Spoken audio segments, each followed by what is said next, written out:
On the surface, Jonathan Reed had it all. The kind of all that glossy magazines love to showcase.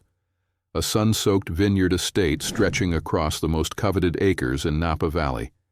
A $6,000 custom Italian suit hugging his tall frame as he surveyed the land from his balcony, and a wedding just days away that promised to merge two American dynasties in wine and tech. But beneath the polished surface, there was silence. He stood alone in his tasting room-turned office, floor-to-ceiling glass bathing the space in golden afternoon light. Outside, the rows of Cabernet vines rolled like velvet toward the mountains.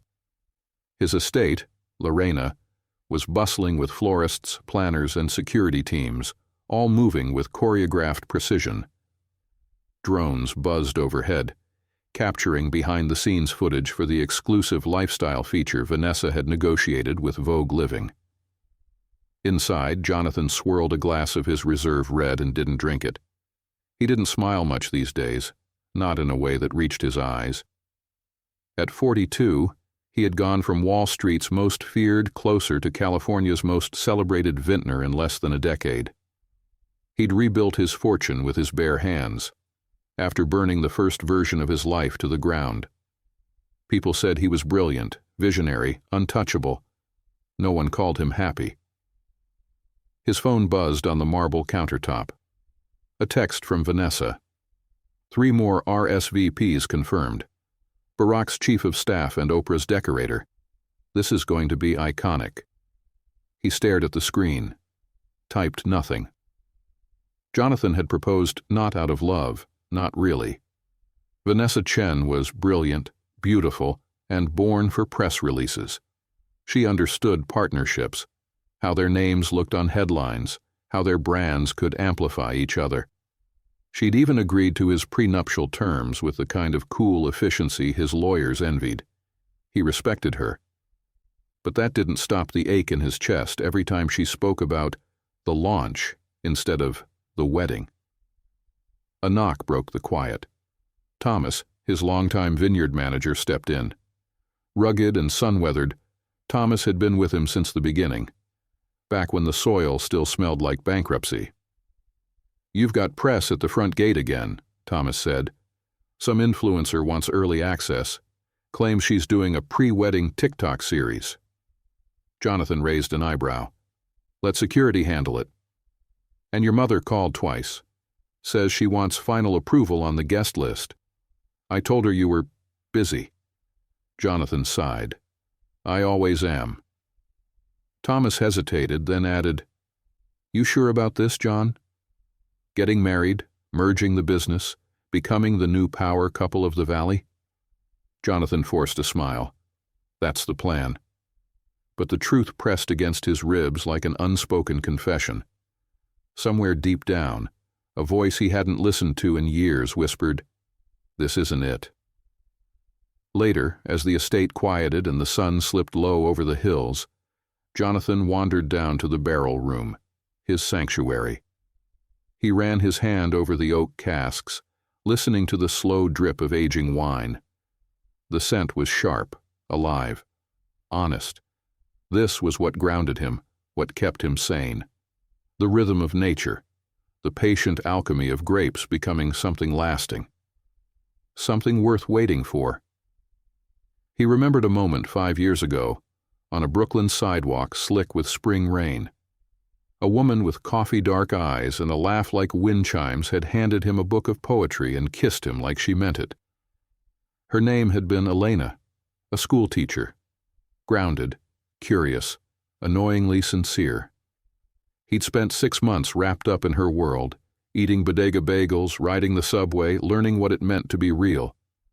Then his old life pulled him back, an emergency in Hong Kong, a financial crisis, a buyout deal too big to ignore. He left her with a promise to call that he never kept. He hadn't thought of her in a long time. At least, that's what he told himself.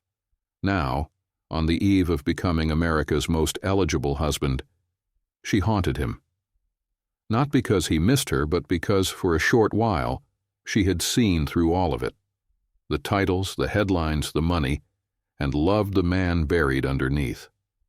And maybe, Jonathan thought, standing alone in the cool hush of the barrel room. That man was still in there, waiting for a reason to come back. Outside, the sky turned violet. Inside, he poured a second glass of wine, and this time he drank it. Tomorrow he'd go through with it. Smile for the cameras. Shake hands with investors. Kiss Vanessa under a wisteria-draped arch and sign his name on another dotted line. But tonight, for just a moment, he let himself wonder. What if life had taken a different turn? What if Elena had stayed? What if... A knock again. This time it was his assistant, looking uneasy. "There's a woman at the gate," she said. "She's not on the list." Jonathan frowned. "Then tell security." She says she's from New York, and she's brought children." He set his glass down, heartbeat skipping. "And she has something for you. A DNA test." The air stilled. Outside, the vineyard glowed golden under the last light of day. Inside, Jonathan Reed's carefully built world began to crack. The words echoed in Jonathan's chest like a gong struck too hard. A woman from New York, with children, a DNA test. He didn't speak, just stared at his assistant, who shifted nervously under his gaze. "She says she won't make a scene," the assistant added. "Her name is Elena Carter." The name hit him like a slap. 1,000 forgotten feelings surged forward. Late-night laughs, the way she'd tucked her feet under her on his couch, the way her breath hitched when she got excited about something small but meaningful. And then the memory of the day he left, suitcase in hand, future ahead, heart behind. Jonathan swallowed hard. Where is she now? In the visitors' lounge. She didn't want to come any farther, said it wasn't her place. Of course she did. Elena always knew when to draw lines he wasn't brave enough to face. He nodded slowly. "Don't tell security. I'll go down."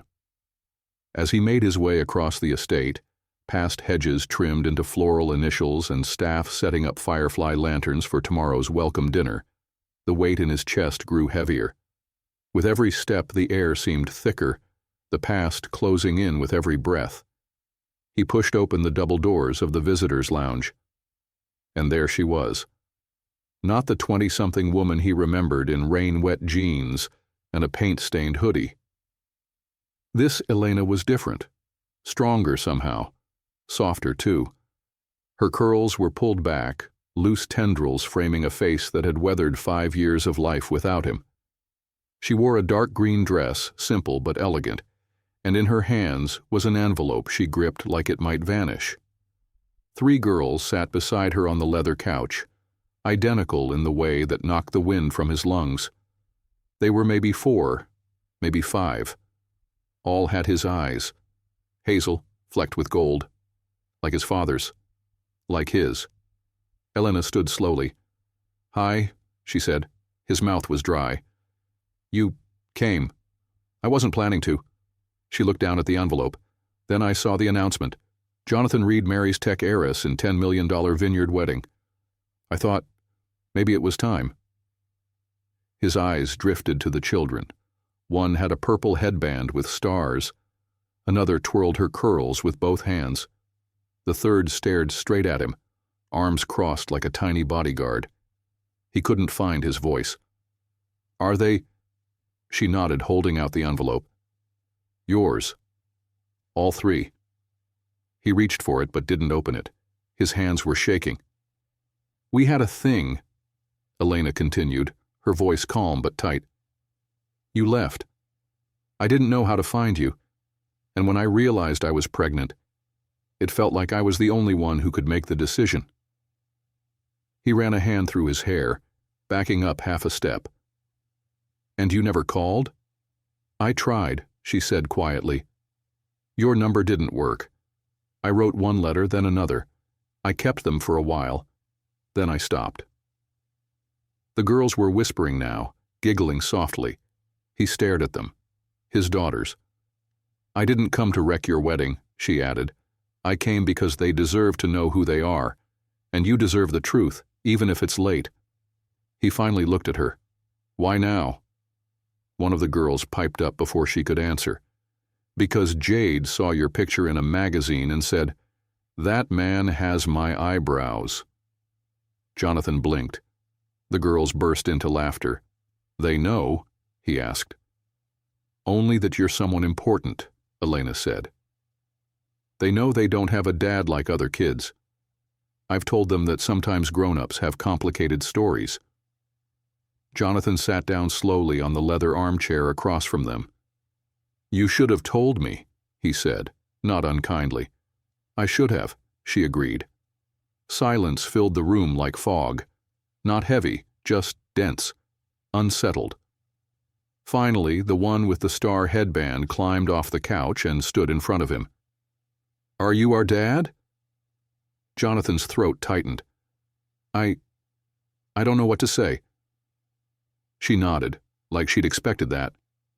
"You don't have to say anything, but I think you are." "Ilara," Elena said gently, "give him time." Ilara shrugged and went back to her sisters. Jonathan exhaled. It felt like his ribs were loosening for the first time in hours. "I don't want anything from you," Elena said. "Not money, not rights. I have a good job. We have a good life. But they've started asking questions, and I couldn't lie anymore." He looked at her, really looked. She wasn't here to guilt him or trap him. She was here because she was brave. And because, whether he'd earned it or not, he had a responsibility now that couldn't be bought or buried. Elena reached down for her purse. "I'll go. I just needed you to know." He stood. "Wait." She paused. "I have a wedding tomorrow," he said. "Or I did." His voice caught. "I don't know what I have anymore." The girls looked up. "But I'd like to talk. Really talk. Can you stay tonight? Not here? I'll put you up at the inn down the road. Just let me think. Please." She nodded. "We'll stay." As she ushered the girls toward the door, Jonathan sat down again, envelope still in hand. The weight of it wasn't in the paper. It was in the second chance fate had just dropped at his feet, and the three little girls who might, for the first time in his life, show him what legacy really meant. The morning sun filtered through the gauzy curtains of the bridal suite, casting a soft glow over the curated chaos. A $12,000 Vera Wang gown hung from an antique mirror, framed by scattered garment bags and trays of imported macarons. Vanessa Chen sat at the vanity, her tablet open to a live stream of wedding hashtags already trending. She sipped her green tea without looking up. "Do you think I should switch to the champagne heels or stick with the ivory ones?" she asked her maid of honor. "Depends," said Lila, her oldest friend and PR strategist. "Are you walking down the aisle or delivering a press conference?" Vanessa cracked a smile. "Both." Outside, preparations were in full swing. Caterers, decorators, and publicists wove through the vineyard like synchronized dancers. It was going to be the wedding of the year, exclusive, lavish, and immaculately staged. At least it was, because 10 minutes later, Jonathan Reed canceled the rehearsal and asked for Vanessa, alone. He met her in the West Solarium, still in yesterday's shirt, unshaven and sleep-starved. The sunlight made the hollows under his eyes more visible. Vanessa took one look at him and closed her tablet. "What happened?" Jonathan didn't speak right away. He walked to the window and placed a hand on the glass, staring out at the hills. "There's something I need to tell you," he said finally, "and it's not about the wedding budget or the wine pairings." "Is it about the land grant?" she asked, brow furrowing. "Because the lawyer said—" "It's not business." He turned to face her. "It's personal. Someone showed up yesterday. Someone from my past." Vanessa waited. Her silence wasn't patience. It was calculation. "Elena Carter," he said. "We were together 5 years ago, briefly." Vanessa raised an eyebrow. "And?" She brought children, 3 of them, girls. His voice caught. They're mine. There was no outburst, no shriek. Vanessa simply stared at him for a long moment. Then she walked to the side table, poured herself a neat 2 fingers of whiskey, and drank it in one gulp. "Well," she said, "that's inconvenient."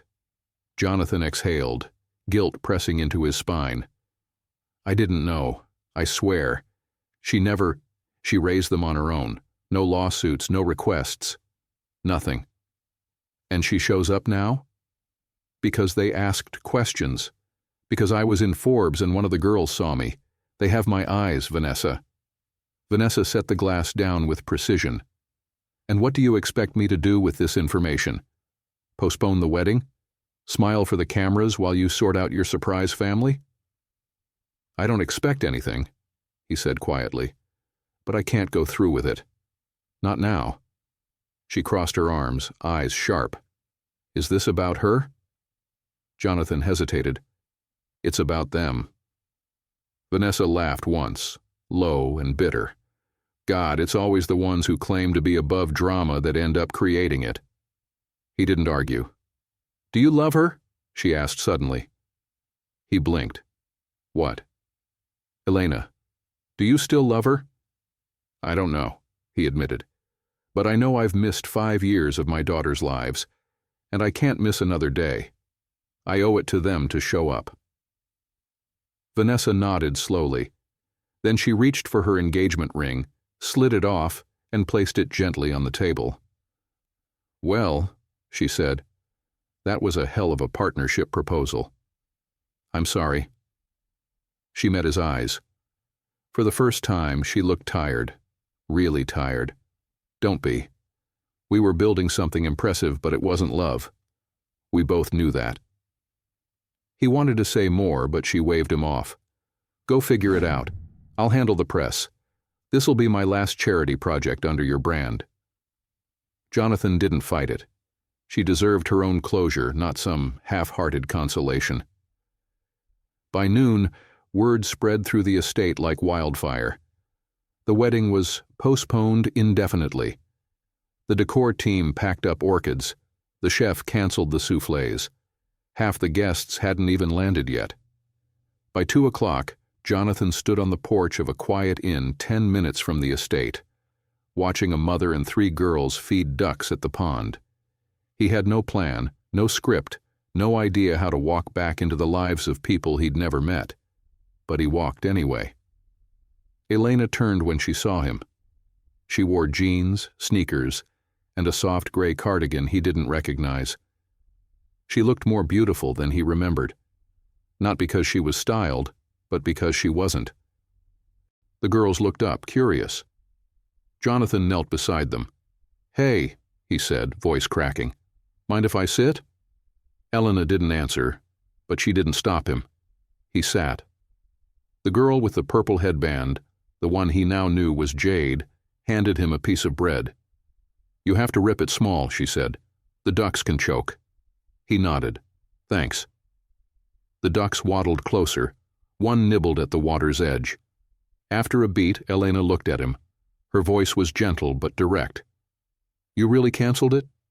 "Yes." "Why?" He didn't flinch. "Because I want to know them, and because I never stopped thinking about you."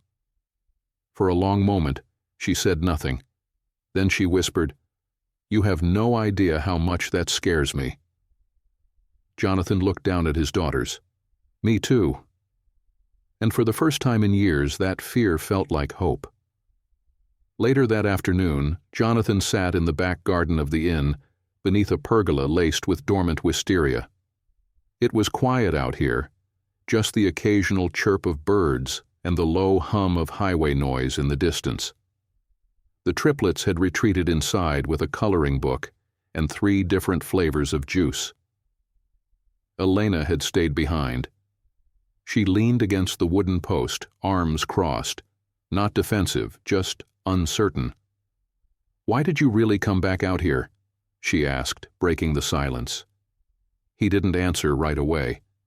Instead, he looked out over the dried-up flower beds that would soon be blooming with spring. I told myself it was about them, the girls, he said. But maybe it's about me, too. Elena waited. I spent 10 years trying to become someone the world respected. Someone who couldn't be abandoned or ignored, he continued.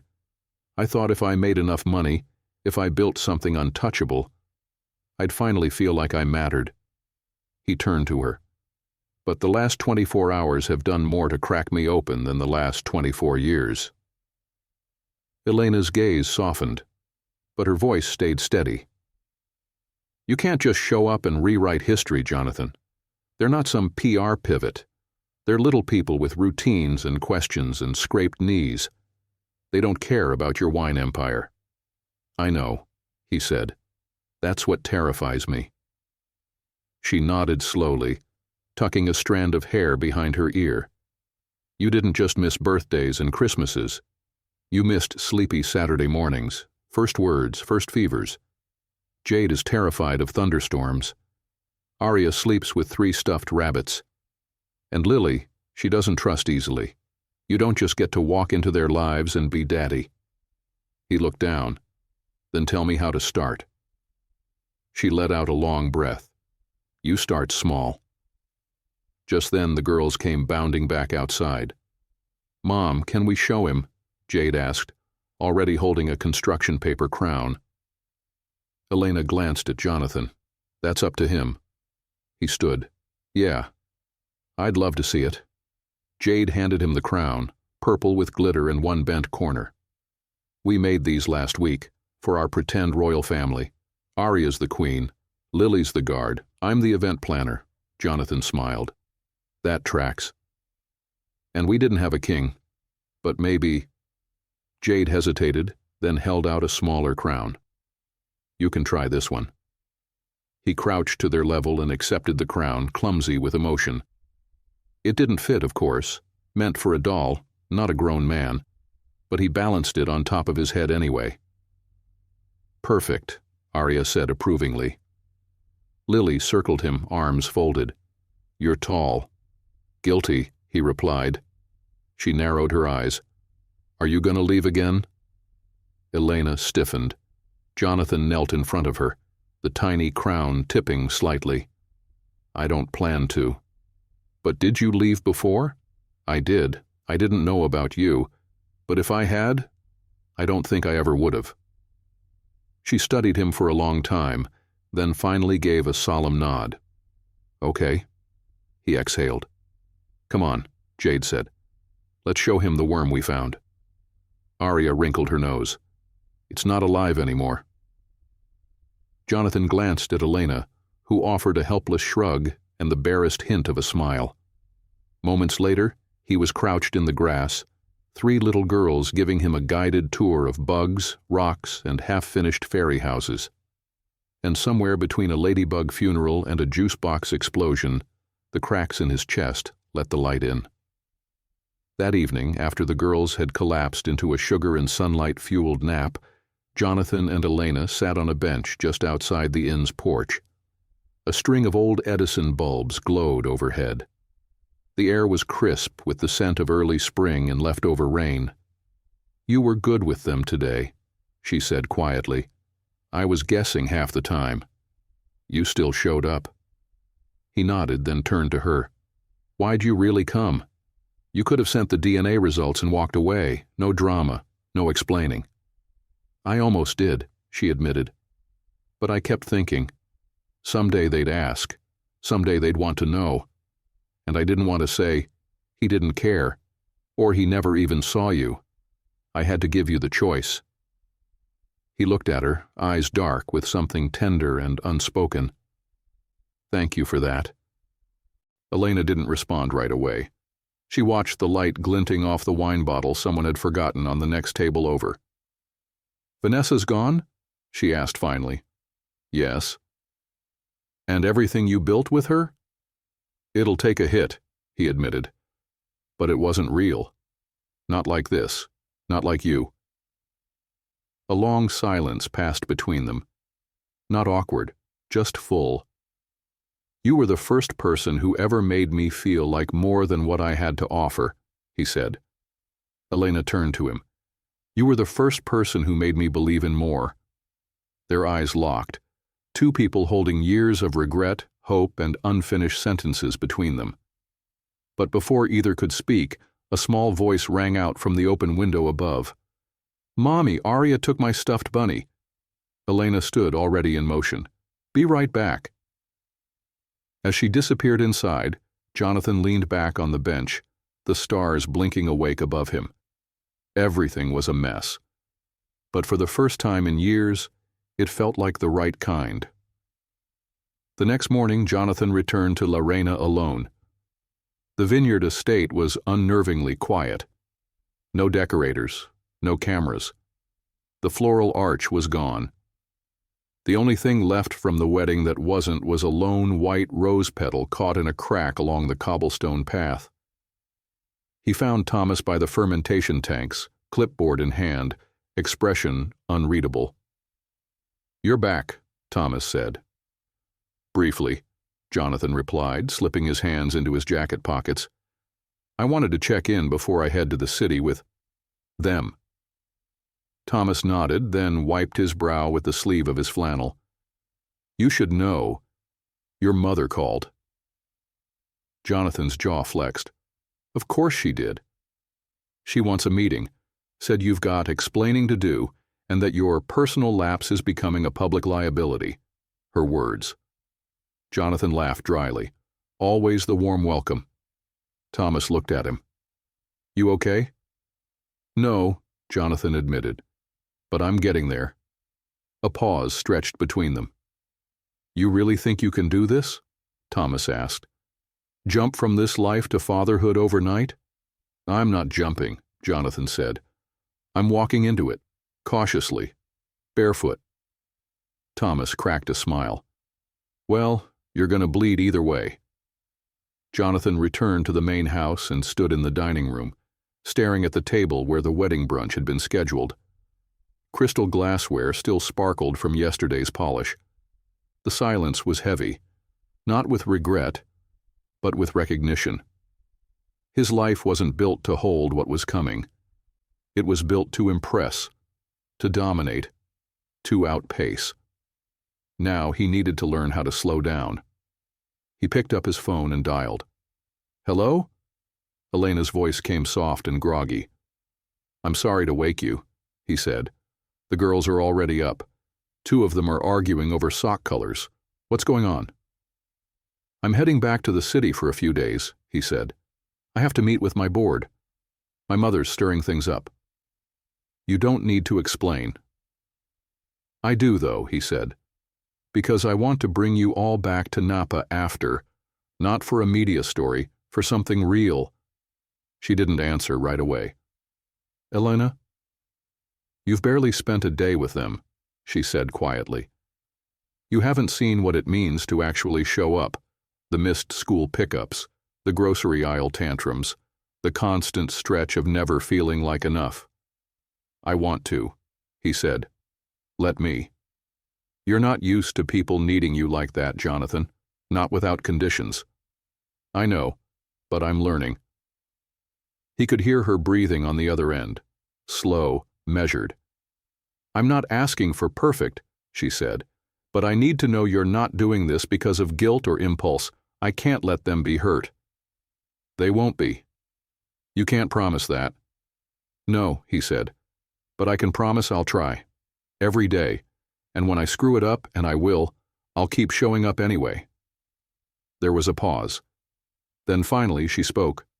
Okay, we'll come back. But slowly. On our terms. No press, no photographers. Deal. And Jonathan, yeah? Don't try to fix this with money. That one stung a little, but he understood. I'll text you when we get in, he said. Tell Jade I expect a new crown. She laughed, soft and unguarded. She's already working on one. Pink glitter this time. He hung up, and for the first time in months, he didn't feel like checking his email immediately after. Instead, he looked around the room, the artifacts of a life he no longer wanted. The illusion of control was comforting. But maybe what he needed now was the chaos of connection. He stepped outside and found Thomas again, this time feeding the horses. "Hey," Jonathan said, "you ever think about building a playground next to the tasting lawn?" Thomas looked at him sideways. "A playground? With slides and swings?" "Yeah, kids' stuff. I'm considering adding juice flights to the menu." The older man chuckled. "The winery's going soft." "Maybe it needs to," Jonathan said. Back in the house, his phone buzzed again. This time a different name, Evelyn Reed. He debated ignoring it, then antsy. "Mother," he said. Her voice was icy. "Is it true?" "If you're referring to the fact that I canceled a wedding and discovered I'm the father of 3 daughters, yes. It's true." A pause. Then, "And you intend to embrace this situation?" Jonathan looked out over the hills. "I intend to live it. You're risking everything, your legacy, your credibility." "No," he said. "I'm building one." "You think that woman, some schoolteacher from Brooklyn, belongs in this family, at this estate? She's more honest than anyone I've ever known, and she's the mother of my children." Evelyn inhaled sharply. "We'll talk when you get to Manhattan." And Jonathan, "Yes?" "Don't let a passing mistake destroy everything we built." He ended the call before replying, because what she called a mistake felt more like the start of something that finally mattered. And for once, Jonathan Reed wasn't afraid to let something fall apart. So something real could begin. The private jet touched down just after sunset, and Manhattan greeted Jonathan with its usual contradiction. Too loud, too cold, too familiar. From the moment his shoes hit the tarmac at Teterboro, he could feel the weight of his former life settling back over his shoulders like an expensive coat that never quite fit right. The black SUV waiting for him had been sent by his mother. Inside, the leather still smelled new, and the driver, silent, suit pressed, eyes forward, didn't offer small talk. Jonathan didn't mind. He had too much on his mind anyway. The girls were back in Napa, tucked into the guest cottage with Elena. She'd agreed to stay for the week, with clear boundaries. No introductions to staff, no public outings, no cameras. He'd respected that. Mostly. But now he was here, back in the city that had built him and nearly broken him, preparing to explain himself to the people who measured value in revenue, not relationships.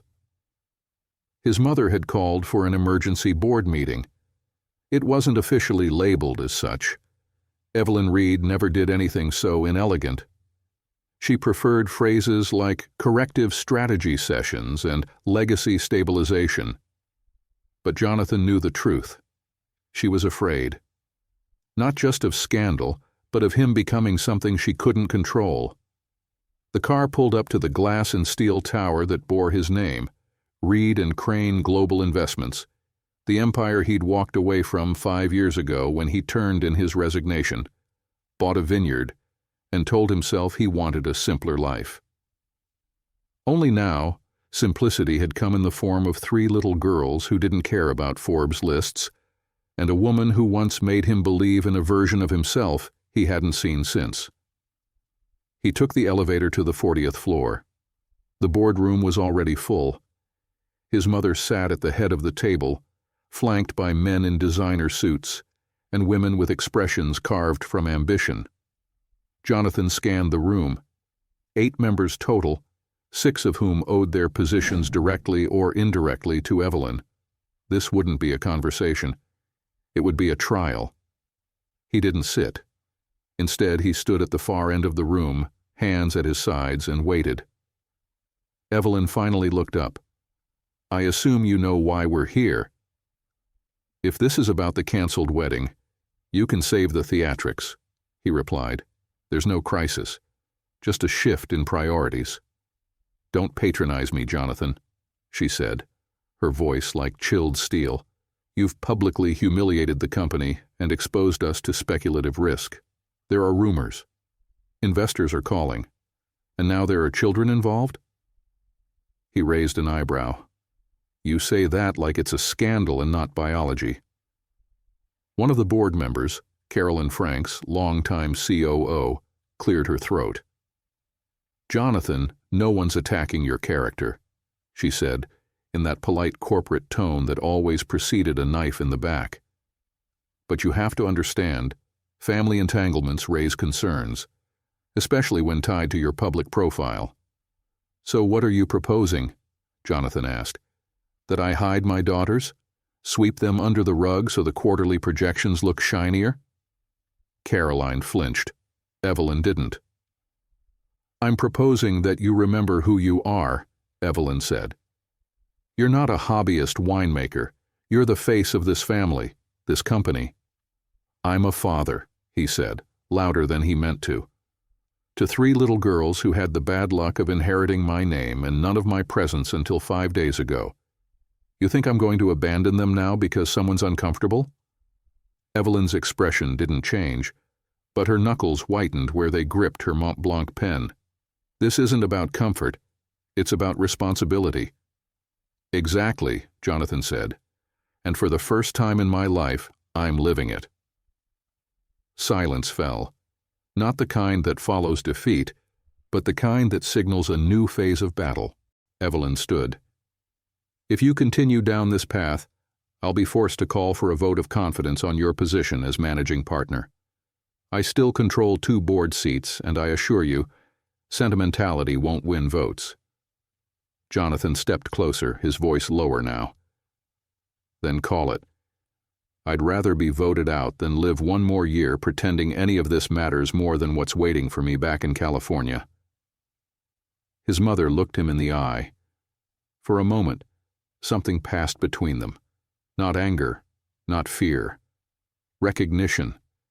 The kind that only shows up when a parent realizes their child has finally outgrown them. The meeting ended without a resolution, but Jonathan didn't need one. That night, in his penthouse overlooking the city, he stood by the floor-to-ceiling windows holding a photo Elena had texted him just before bedtime. The girls, all 3 of them in pajamas, holding up signs made of construction paper. Good night, Daddy. We miss you already. Come back soon, but bring cookies. Jonathan smiled, blinking against the sudden sting in his eyes. A year ago, he wouldn't have known what to do with this kind of love. Now, he didn't know how to live without it. 3 days later, Jonathan stood in the guest cottage kitchen at Lorena, pouring juice into 3 mismatched cups. One had sparkles, one had dinosaurs, one had someone's glittery sticker art peeling off the side. This wasn't how his mornings used to start. Not long ago, he was waking up to email alerts, breakfast meetings, a personal chef. Now it was jelly-stained toast and a child-sized argument over which flavor of yogurt had the most power. You said strawberry is strong? Aria huffed, crossing her arms.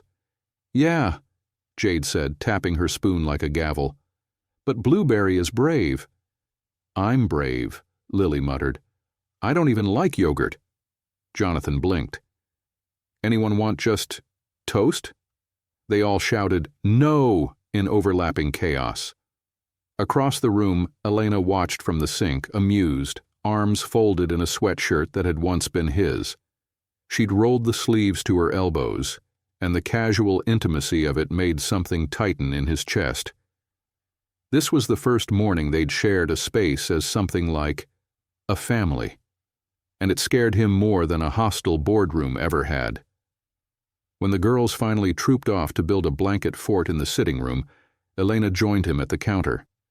You're not bad at this, she said. A little outnumbered, but not bad. I've negotiated billion-dollar mergers with less screaming, he replied. She smirked. You're adapting. He poured himself a coffee. I'm trying. They fell into a soft silence. Outside, the vineyard shimmered in the early spring light. From here, the estate looked peaceful. But inside the main house, things were far from settled. Vanessa had officially backed out of their joint hospitality venture, sending over a terse 3-line email and a list of legal handovers. His mother had gone quiet, a sign that her next move would be carefully timed and surgically delivered. His CFO had emailed asking for a long-term strategy clarification. But none of that occupied his thoughts the way Elena did, or the way she didn't lean into him, despite everything they were rebuilding around. "Is this hard for you?" he asked suddenly. She blinked. "Is what?" "Being here, with me, letting me into this world you built without me." Elena looked at him for a long moment. "Yes, and no. That clears things up." She smiled faintly, but her eyes were serious. "It's hard because I remember how easily you walked away before. And now you're here, saying all the right things, doing all the right things, and I want to believe you. But I have to live with the part of me that's still waiting for the door to close again." He didn't respond right away. He set his mug down, the clink against granite too loud in the quiet room. "You're not wrong to feel that," he said. "I left, and I'll regret that the rest of my life." Elena's arms stayed crossed, but her expression softened. "I'm not asking for guarantees," she said. "Just honesty." Jonathan nodded. "Then here's the truth. I want to be here, not out of guilt, not because of obligation, because I feel more like myself in this little cottage with 3 chaos tornadoes and you than I ever did in that tower in Manhattan." Her breath caught just slightly. "Say that again," she whispered. He took a step closer. "I want to be here, with you." They stood there, the weight of it lingering in the space between them. She didn't move into his arms, and he didn't push. But something shifted, small, invisible, real.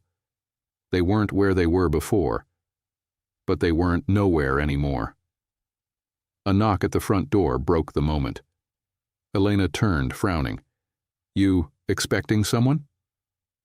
Jonathan walked to the door and opened it to find a sharply dressed woman with designer sunglasses, a clipboard, and a tired smile. "I'm looking for Mr. Jonathan Reed," she said briskly. He nodded. "That's me." "Great. I'm Rachel McKenna, estate compliance consultant. Your mother's office scheduled an audit of the vineyard's charitable license filings." Jonathan sighed. "Now?" "Now," Rachel confirmed, "unless you'd like the state to follow up instead." Behind him, he heard Elena mutter, "Classic Evelyn." He turned to Rachel. "Fine, you can set up in the tasting room." She nodded. "And one more thing. She asked me to deliver this." Rachel handed him a thick envelope. Legal stationery. Jonathan opened it. Inside was a letter, elegantly worded, devastating in tone. A formal vote was scheduled. His mother was moving to reclaim her seats, challenge his leadership of the vineyard's parent company, and pursue a public separation of assets from anything deemed non-core legacy. Translation: she was preparing to cut him off and take the vineyard with her. Jonathan handed the papers to Elena, who read quickly. "She's serious," she said. "She's going to make this ugly." "She already has." Elena looked up at him, something new flickering in her expression. "What are you going to do?" He met her eyes. "Fight, but not like before. I won't win this by being who I used to be." "Then who will you be?" He didn't know yet, but as the sound of giggles and blanket fort drama carried down the hallway, he realized maybe it was time to build something that wasn't about money, power, or control. Maybe it was time to build something that could outlast him. Jonathan walked through the vineyard as the sun dipped behind the hills, casting long shadows between the rows. The vines hadn't bloomed yet. It was still early spring, but even in dormancy there was a promise of life beneath the surface. That was the part no one ever showed on winery tours, the waiting, the quiet, invisible work that happened long before the grapes appeared. It reminded him of parenting, oddly enough. And Elena. Especially Elena. She had been patient with him these last few days, watching, not in judgment but in quiet observation, gauging not just what he did, but why. And he couldn't blame her. He'd given her every reason to doubt the durability of his convictions. Now, with Evelyn threatening to gut everything he'd built here, he was faced with a choice: protect the estate or protect the people inside it. He wanted to do both, but one had to come first. Behind him, soft footsteps broke through the quiet crunch of gravel. Elena joined him, pulling her sweater tighter against the breeze. "You do a lot of walking out here," she said. "Helps me think." She nodded. "The girls are asleep, all three for once. Took some negotiation and 2 extra bedtime stories." He smiled. "Did Lily pick the pirate one again?" "Of course. She's running a ship in her dreams by now." They walked together in silence for a few more steps. Then she said, "I read the rest of the letter from your mother." Jonathan didn't look at her. "Let me guess. You think I should lawyer up and go scorched earth?" "No." She glanced at him. "I think you're already burned out enough." That made him pause. "I've seen what fighting did to you," she continued. "Back when we were together, you were always chasing something. Respect, power, legacy. You left because you were afraid to lose momentum, and now you're back, not because you won, but because you stopped running." He stopped walking, turning to her. "You think I should let her take it?" "I think you should figure out what you're actually trying to save." He studied her. "This vineyard is my home." "No," she said gently. "We are your home, if you want us, if you choose us. You don't have to prove anything anymore, not to her, not to the board, not even to me." That truth sank deeper than he expected. He'd always thought love would demand a sacrifice, his identity, his edge, his fire. But Elena wasn't asking him to surrender who he was. She was asking him to prioritize it, to put people before property, meaning before empire. "What if I lose it all?" he asked. "Then we'll figure it out," she said.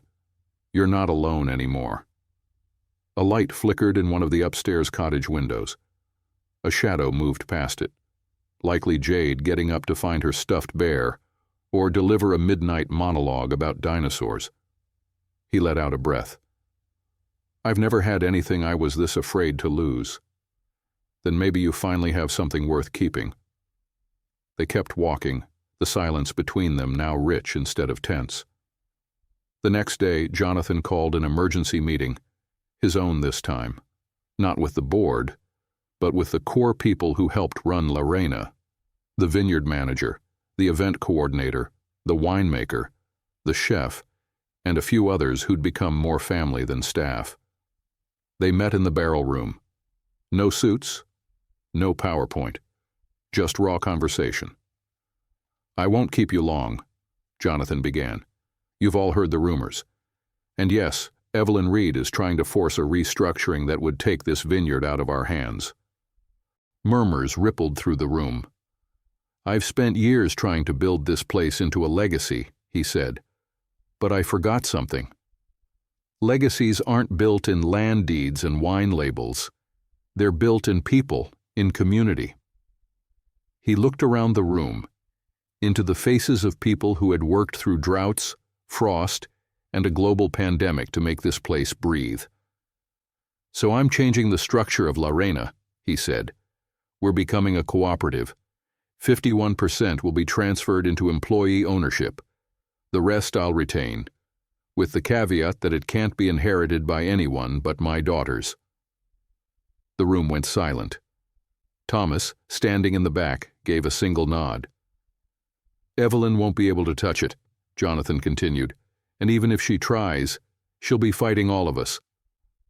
After the meeting, he walked back to the cottage, his chest lighter than it had been in weeks. Elena met him on the porch. "How'd it go?" she asked. "I think I just made a few dozen people cry and cheer at the same time." She grinned. "That's usually a sign of doing the right thing." Jonathan stepped closer. The wind tousled her hair, and instinctively, he reached up to tuck a piece behind her ear. "Elena," he said quietly, "I'm not just here for them. I know. I'm here for you too." She didn't say anything at first, but then she reached for his hand, lacing her fingers through his.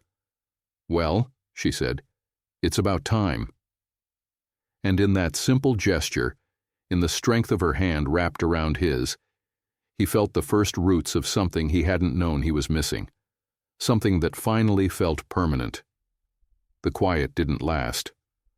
Jonathan was in the middle of helping Arya and Jade build a surprisingly accurate cardboard replica of the Lorena wine cellar, complete with grape-colored marker smudges for barrels, when his phone buzzed again. Another legal alert, another leak. He excused himself gently, ruffled Lily's hair on his way out, and stepped onto the back patio where Elena was watering the struggling rosemary bush. "It's starting," he said, holding up his phone.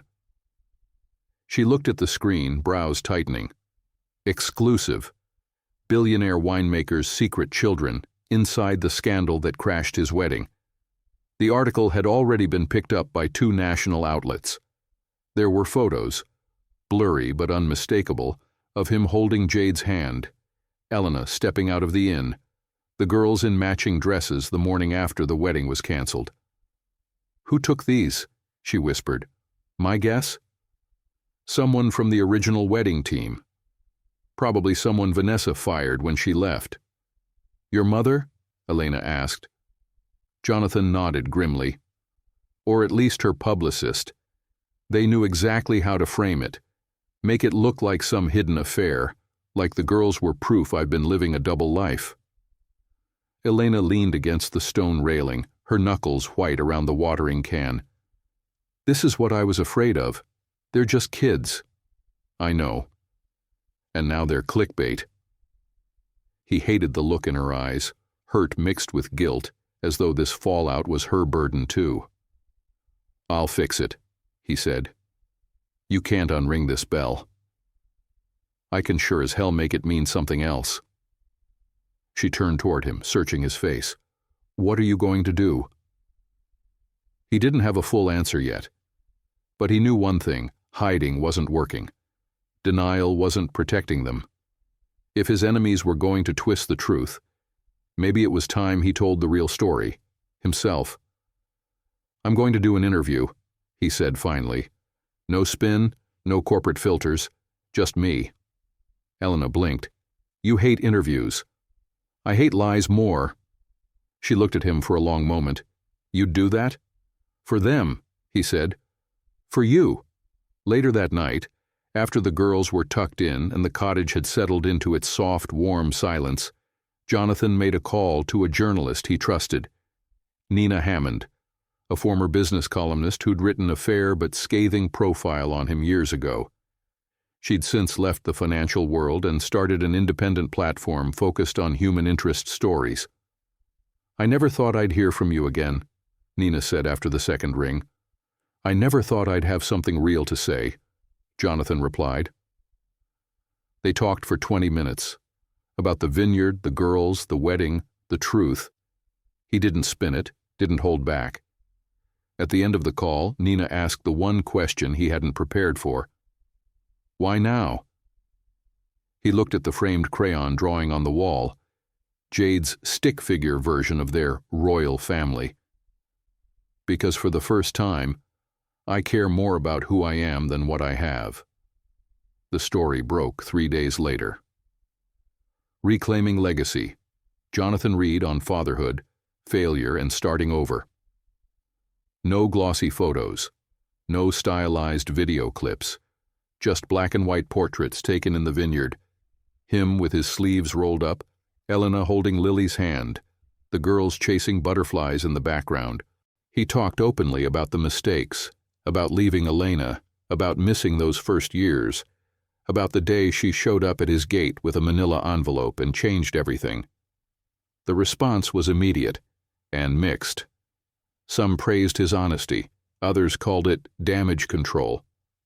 A few tried to tear Elena down, digging up old-school blogs, dissecting her salary, her shoes.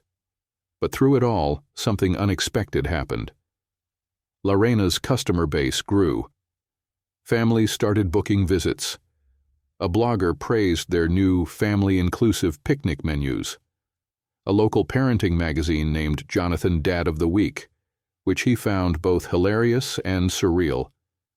But with the good came more pressure. Evelyn showed up in person. She arrived unannounced, like always, in a navy silk blouse and pearls sharp enough to draw blood. Jonathan was in the vineyard with Thomas when he saw her standing at the estate gate like she belonged there. "Evelyn," he said, walking toward her, "you're not on the schedule." "I don't need to be," she replied.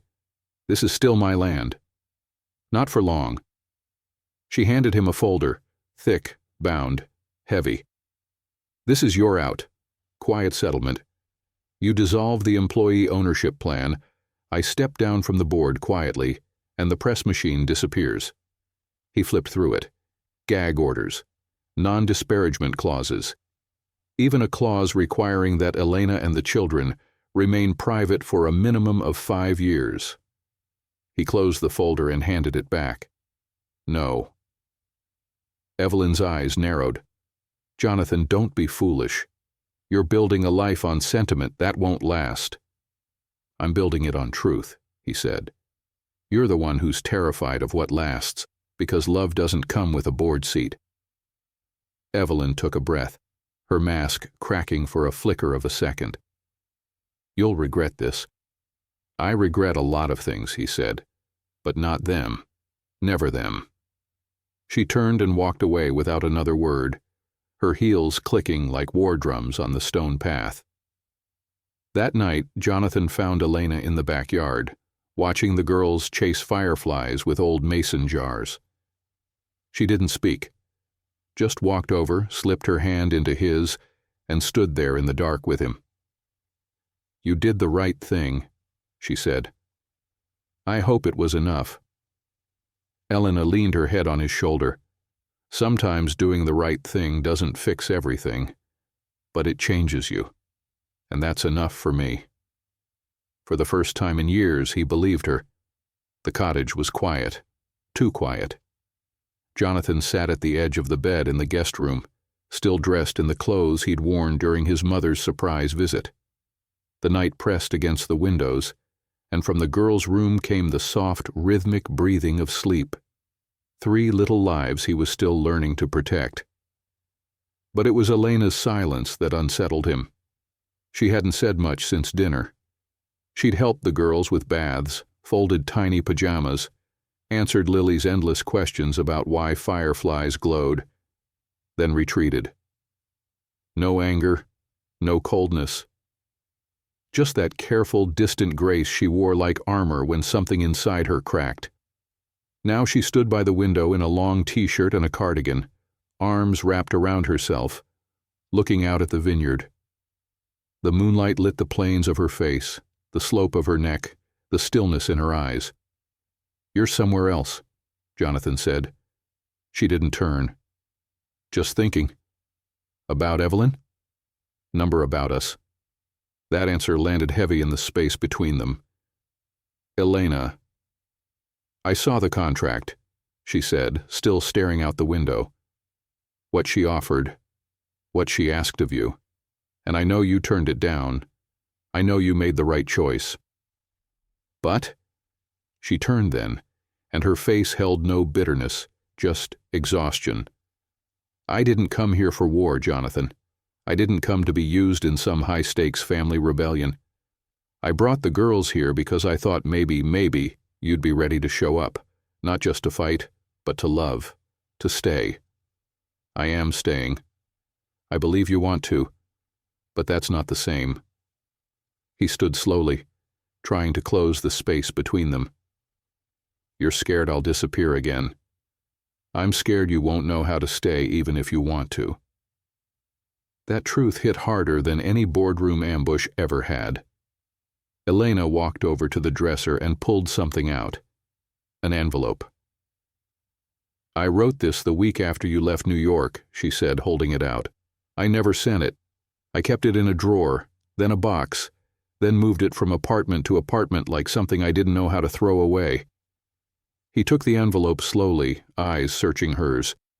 You want me to read it now? No, she said. I want you to feel what it meant to be left, and I want you to understand that I won't survive you doing it again. They won't survive it. Her voice broke slightly at the end, and she turned away before he could see her eyes well up. Jonathan gripped the letter, the paper soft with age, worn at the corners. He didn't open it. Not yet. But he felt the weight of it in his hand. More than ink, more than paper. It was the weight of 5 years, of everything unspoken. I don't want to hurt you, he said quietly. But you already have, she whispered, and I let you back in anyway. That's not weakness, it's love. But love has limits, Jonathan. Even mine. She crossed the room and opened the door to the hallway where the glow from the girls' nightlight spilled across the floor. I'm taking them back to Brooklyn tomorrow. It wasn't a threat. It was a lifeline being pulled back into her chest for safekeeping. For how long? He asked. I don't know. He nodded once, twice, jaw clenched. Elena looked at him, her voice softer now. You're not losing us. Not yet. But if you want us in your life, you need to build something we can actually belong to, not just own. She left the room, the door clicking gently shut behind her. Jonathan sat back down on the bed. The silence returned, heavier this time. Not the quiet of rest, but of reckoning. He looked down at the letter, thumb brushing over his name written in her handwriting, faded but clear. Jonathan. He didn't open it. Instead, he whispered her name, once, into the still air. Then he laid the letter beside him, turned off the light, and let the dark sit with him like an old truth he was finally ready to face. The cottage was still just before dawn. Outside, the fog hung thick over the vineyard, shrouding the rose in a soft silver veil. The sky hadn't yet decided if it would rain or clear, and inside Jonathan's chest, the same uncertainty churned. He hadn't slept. The letter sat on the nightstand where he'd left it the night before, untouched, but burning in its silence. He reached for it now, hand steady despite the tightness in his throat. The envelope opened with a soft tear.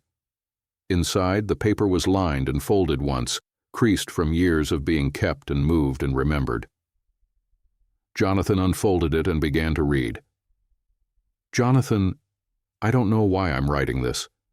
Maybe because saying it out loud would break me, or maybe because I need to know that at least once I said the truth. You left. No warning. No goodbye. One morning you were pressed against me in bed, whispering something about pastries, and by that night you were gone. A note, a voicemail, a silence that grew so loud I forgot the sound of your voice. I told myself I was being dramatic, that I'd imagined how deep we were getting, that you were busy, that you'd come back. But you didn't. And then I found out I was pregnant. I was terrified. Not of being a mother. I think I always knew I could do that part. I was scared of what your name would mean, of how to explain to 3 little girls why their father never came back. I wanted to protect them from that disappointment. So I protected myself, too. And still, some part of me waited for you, for a phone call, for an apology, for anything. But nothing came. Now, every time they ask about you, I lie in some small way. I say you're busy, that you live far away, that you don't know yet, that someday, maybe you will. I hope that if you ever read this, you'll understand something. You didn't just walk away from me. You walked away from them. And they are the best parts of both of us. Elena. He sat with the letter in his lap for a long time, unable to move. The pain in the words wasn't fresh. It had been written years ago. but it hit him like it had just been penned that morning. He'd thought of himself as the man who returned, but he was still, in her eyes, the man who left. A soft knock came at the door. It opened slowly, and there stood Elena, barefoot in her robe, hair tied up messily. She looked tired, guarded, but not angry. "You read it," she said. He nodded, unable to find his voice. "I almost threw it out 100 times," she continued. "But some part of me held on to it. I think I needed you to see what it was like. Not just what you missed, but what you left behind." "I did," he said. "I see it now. I see all of it." Elena walked in, sitting at the edge of the bed but not too close. "I'm not punishing you," she said. "I didn't want to hurt you with that letter. But if you're going to be part of their lives, you can't pretend it started when they showed up at your gate." "I'm not pretending anything anymore," he said. "I thought I could skip the shame part. Focus on the next chapter, be the man they need now. But I can't. I have to carry this with me. I should carry it." She looked at him, finally meeting his eyes. "Then carry it. Don't run from it. Don't rewrite it." "I won't." Elena exhaled, as though she'd been holding her breath for weeks. Then she reached out and took his hand. "You don't have to be perfect," she said softly. "You just have to be honest. Especially with them. Especially with yourself." Jonathan's fingers tightened around hers. "I want to tell them, all of it, the truth. I want to be the one who answers when they ask why I wasn't there. We'll do it together," she said. "Not today, but soon." Outside, the sky began to lighten. The fog was lifting. "Are you still going back to Brooklyn today?" he asked. "I was," she said. "But now, maybe we stay a little longer." He didn't smile. Not yet. But something inside him softened, a knot he'd been carrying unspoken beginning to loosen. Just then the door burst open. "Mommy!" Jade shouted, barefoot and triumphant. "Lily says she's the queen now."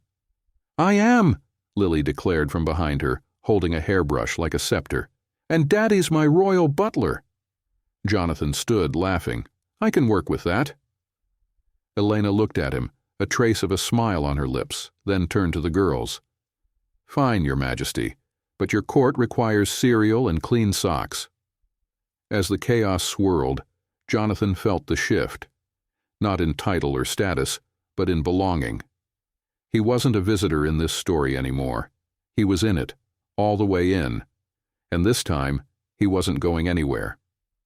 The rain arrived just before noon, not a dramatic storm, but a quiet, persistent drizzle that blanketed the vineyard in mist and muted color. The kind of weather that turned Lorena soft around the edges, less like a luxury estate and more like something lived in, loved, weathered. Jonathan stood on the porch of the main house, coffee in one hand, watching the hills vanish behind fog. Inside, the girls were playing an invented board game called Queen's Revenge, complete with cardboard crowns and yelling. Elena was upstairs on a video call with her school, finalizing her extended leave. He'd offered to fly in a private tutor. She'd declined. "They need normal," she'd said. "Not your version of it." He smiled at the memory, but the warmth faded as his phone buzzed with a message from his lawyer. Evelyn filed an injunction. "She's trying to block the ownership restructuring. Says it violates the original estate trust." Jonathan didn't respond. He just stared out into the rain and let the weight of it sink into his spine. He had done everything right, or tried to. He'd told the truth, taken accountability, put people first. But his mother didn't care about redemption arcs. She cared about preservation, image, control. And if she couldn't own him, she'd dismantle everything he loved just to prove she still could. The screen buzzed again. This time a text from Vanessa. "Saw the article. You looked human. That's a good thing. And FYI, your mother's hiring a forensic accountant. She's going scorched earth." Jonathan sighed, pocketed the phone, and walked inside. Elena was waiting by the stairs, laptop closed, eyebrows raised. "More fire?" she asked. "Plenty," he said. "She's trying to freeze the transfer. If she wins, the vineyard stays under her thumb until I'm 50. Can she do that?" "She's Evelyn. She can try anything." Elena stepped closer, arms crossed loosely. "Do you want to fight this alone?" He hesitated, then shook his head. "No." "Then stop pushing me away every time it gets hard," she said, voice soft but firm.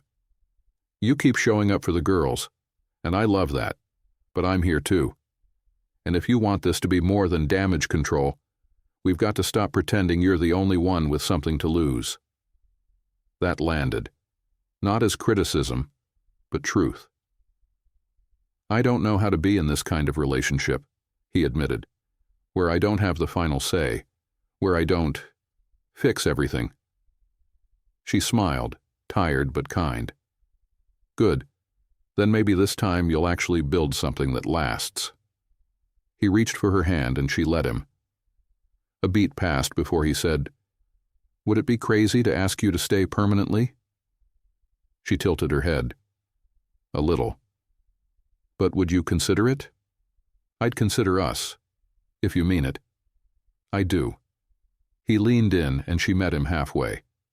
The kiss wasn't heated or desperate. It was quiet, intentional, a promise instead of a question. Upstairs, a crash broke the moment, followed by laughter and someone yelling, "I win! The Queen always wins!" Elena grinned against his chest. "You're being dethroned." Jonathan kissed the top of her head. Story of my life. That afternoon, he met with Thomas and the legal team in the tasting room. They spread out blueprints and documents across the long table, voices low and tense. "There's one more option," Thomas said. "We divide the estate." Jonathan frowned. "What?" "We carve out a portion, the Western Hills, the old orchard. Not part of the trust. You gift it to a new entity. You name Elena the managing partner. Evelyn can't touch it. She'll know what I'm doing. Let her. But she won't be able to stop it, not if you move fast." Jonathan stared down at the map of the land. The section Thomas had circled was wild, less developed, beautiful but unrefined. "It'll take work to build it up," Thomas added. "It won't look like Lorena for a while." "Good," Jonathan said. "Maybe it's time for something new anyway." He called Elena that evening and asked her to meet him by the orchard. The rain had stopped. The sun was low and warm behind the clouds, lighting the wet grass in gold. The old trees stood in rough lines, heavy with the scent of spring. "This part of the vineyard isn't in the trust," he told her.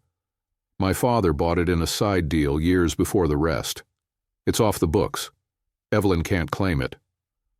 She looked around. "It's beautiful." "It's yours," he said, "if you want it. I'll put it in your name, you and the girls. Build something here, or don't. But no one can take it from you." Elena's eyes welled with something deeper than gratitude. "You'd really give this up?" "I'm not giving it up," he said. "I'm planting something that belongs to us, not her. No strings, no contracts, just roots." She stepped toward him and placed her hand on his chest, over his heart. "Then let's start here." They stood there a while beneath the awakening trees with the sound of birds overhead and soft earth underfoot. For the first time in a long time, Jonathan didn't feel like a man defending his empire. He felt like a man building a home. The following morning arrived with an unexpected clarity. No fog, no rain. Just the clean, sharp brightness of a California spring morning stretching across the hills, like a blessing Jonathan didn't realize he needed. Elena sat on the porch swing, sipping coffee from a mug the girls had painted with glitter and glue. Jonathan watched her from the kitchen window. Her legs tucked beneath her, hair loose, a calm steadiness in her posture that made something inside him go still. She was home here, not in the way of someone passing through, but in the way of someone rooted. And now, finally, he was too. At least he hoped so. He turned back toward the counter and tapped out a final message to his legal team. Proceed with full transfer of the West parcel. Elena Carter to hold sole ownership rights. A minute later, a reply buzzed in. Are you sure? He typed back one word. Yes. Because for the first time in his life, Jonathan Reed wasn't choosing legacy or image or empire. He was choosing her. By afternoon, Evelyn's silence broke. A town car pulled up to the estate's main drive. Jonathan had been dreading it, but also waiting. There was no way she'd walk away without a final strike. He met her at the base of the front steps, arms crossed, gaze level. Evelyn exited the car in cream wool and a string of pearls sharp enough to cut glass. No entourage this time, no lawyer, just her and the storm she carried in her voice. You've made your decision, she said. I have. And you've chosen a woman who nearly destroyed your reputation. She saved it. Evelyn's nostrils flared. She humiliated you. No, he said, calm. She held a mirror to me. The humiliation came from what I saw there. His mother looked at him, expression unreadable. You could have had everything. I do have everything, just not the kind you taught me to want. For a flicker of a second, her mask cracked, just slightly. Something like grief swam through her eyes before it was swept away again by pride and control. She's not like us, Evelyn said. She'll never understand the life you were born for. That's the point, Jonathan said. I don't want that life anymore. She tilted her chin. You'll regret this. I'll regret the years I wasted thinking love had to be earned with wealth. Evelyn blinked slowly. Then I suppose there's nothing left to say. There's one more thing, Jonathan said. He reached into his jacket pocket and handed her a single sheet of paper, an official notice that he would be voluntarily withdrawing from the remaining Reed and Crane family trust, relinquishing his name from any future control of its board or assets. She read it, her hand trembling slightly. You're cutting ties. I'm planting new ones. She folded the paper, tucking it into her purse like a deal gone cold. Then I'll see you in the press. I hope not, he said, but I'll survive it either way. She stepped into the car without another word. The door closed with a soft thud, and within seconds, she was gone. Jonathan stood there a moment longer, letting the silence wrap around him. Not like a punishment, but like peace. That evening, he found Elena sitting in the new orchard. The girls had gone down for an early bedtime after a chaotic dance party in the kitchen, and the golden hour light cast everything in a kind of magic glow. He carried a folded blanket and a bottle of their first vintage, something he'd kept hidden from distribution, waiting for the right moment. This seat taken? He asked, motioning to the space beside her on the picnic bench. Only for people who bring wine, she said. He sat, poured 2 glasses, and offered her one. They toasted silently. Then he said, I told her no. I told her everything. Elena nodded, watching him carefully. And? She left, quietly, but I don't think it's over. She'll come back in whispers, in boardrooms, in column inches, but I don't care. Elena reached for his hand. Because you're not hers anymore. No, he said. I'm yours. If you'll have me. Her fingers squeezed his. I already do. He looked at her, heart pounding. I want to build a life here, he said.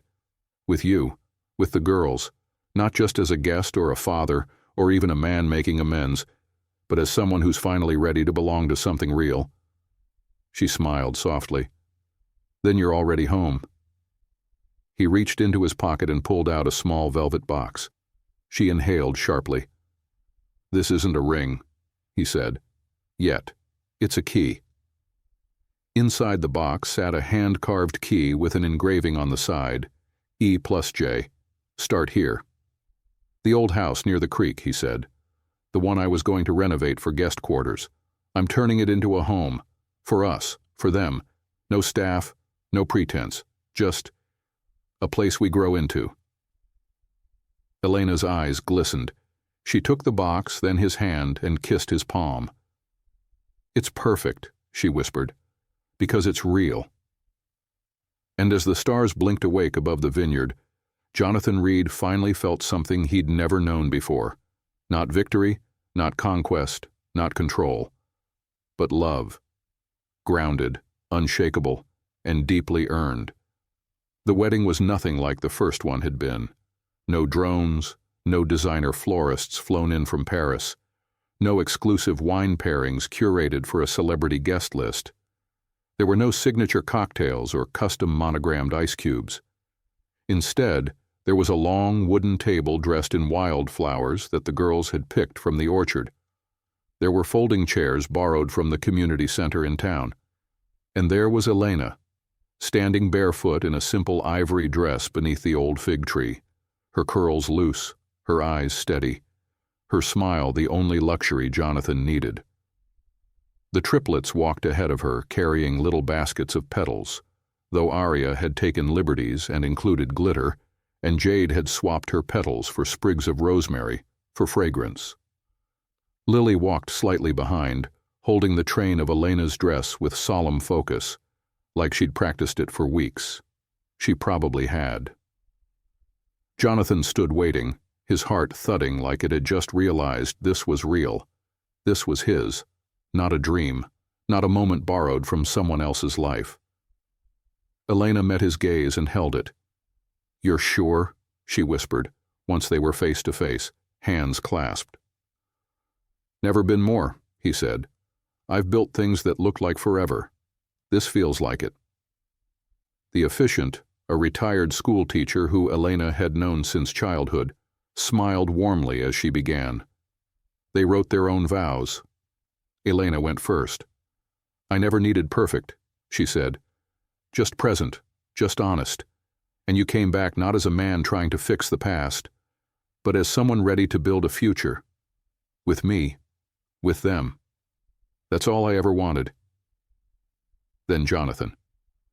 "I used to think love was something you earned by becoming the biggest version of yourself, but now I know. It's in the small things, in bedtime stories and spilled juice and morning breath and forgiveness. You gave me that. You gave me them. And I'm never walking away again." The girls clapped before they were supposed to. They kissed before the words, "You may now," were finished. It was perfect. Later that night, with the party winding down and the guests gone, Jonathan found himself in the vineyard under the stars, the sky a blanket of quiet approval. The girls were asleep, curled like commas around each other in the cottage bed, arms draped and breathing tangled. Elena joined him, barefoot again, holding a glass of wine in one hand and her heels in the other. "You really married a barefoot bride," she teased, "and I'd do it again tomorrow." She leaned into his side, resting her head on his shoulder. "Do you regret anything?" He thought for a moment. "I regret how long it took me to stop running." She smiled. "You got here. That's what matters." They looked out at the vineyard, quiet and full of potential. The west orchard was already being cleared for a new education space, Elena's idea.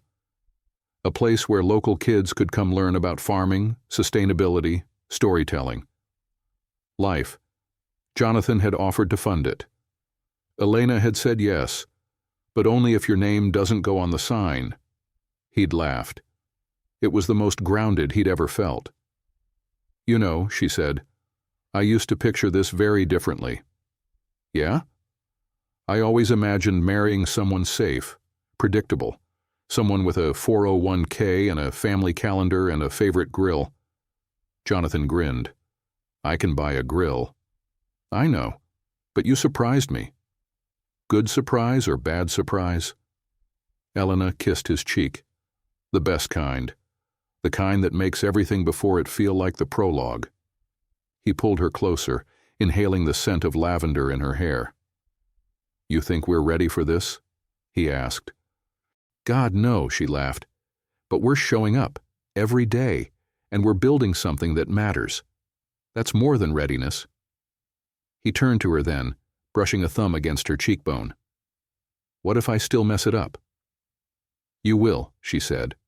"So will I. But we'll clean up the mess together." And that, more than any ceremony or contract or vineyard deed, was the truest vow of all. Back inside the cottage, as the wind picked up and the vines whispered outside, Jonathan peeked in on the girls one last time. Jade mumbled something about her crown. Arya kicked off her blanket. Lily held her old stuffed bunny like a scepter. Jonathan stood in the doorway, heart full. This was his legacy, not the estate, not the wine, not the name. Them, and the woman who believed in him before he'd believed in himself. He turned off the light, closed the door softly behind him, and stepped into the life he never saw coming, but always needed. 6 months later, the vineyard was in bloom. Rows of green stretched over the rolling hills, thick with life. Grapes just beginning to form. The air smelled of sun-warmed earth and promise. Jonathan stood at the edge of the orchard, the one that now belonged solely to Elena and the girls, watching 3 small pairs of muddy sneakers race between trees. Arya shouted something about bugs. Jade insisted they were fairies. Lily was, as usual, holding court over the dispute. Next to him, Elena had her hands on her hips, watching them with the kind of exhausted joy he'd come to crave. "They're going to ruin those dresses," she said. "They already have," Jonathan replied, laughing. They turned back toward the house that was now their home, the newly restored farmhouse by the creek. It wasn't grand. It didn't have chandeliers or climate-controlled wine cellars, but it had light in every room and fingerprints on the windows and drawings taped to the fridge. There was even a grill out back, not because Jonathan had needed one, but because Lily had declared they should make burnt hot dogs like New York. The past few months had been a blur of building and unlearning. Jonathan sold his remaining shares in Reed and Crane and left the corporate board entirely. Evelyn had fought back hard, court filings, public statements, thinly veiled editorials. But her war lost traction when the world began to see Jonathan not as a man unraveling, but a man redefining success. The media eventually moved on. Even Evelyn, in her own way, relented. She sent a letter in the mail. No apology. Just a single sentence, typed in her usual serif font. "I hope you make a better father than you had." It wasn't closure, but it was something. Now Jonathan filled his days helping Elena grow her educational project on the West Parcel, what locals were already calling the Little Vineyard School. He taught occasional classes, mostly on soil and climate, but the kids preferred asking questions about grapes and horses and what billionaires ate for breakfast, to which the answer was now toast with jam, sometimes stolen by small hands before he could get to it.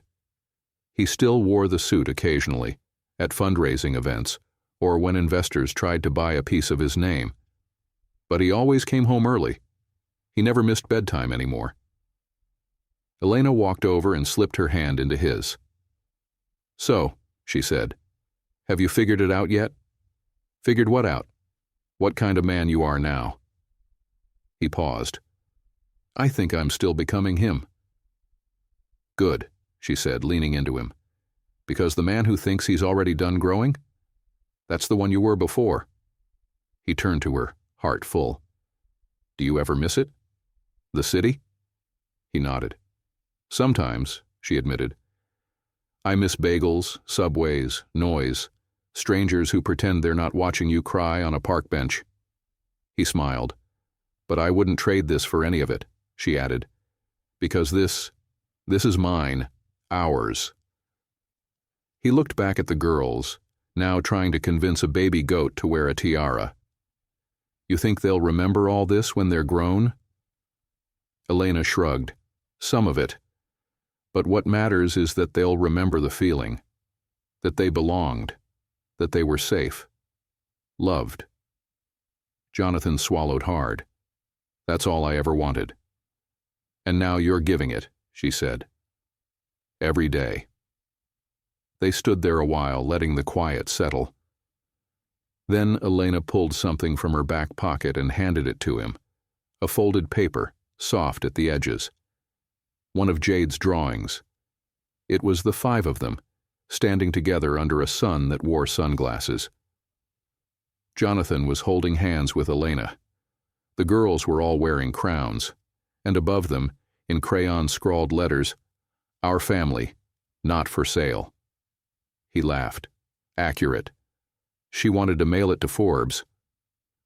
He folded the picture gently and slipped it into his shirt pocket.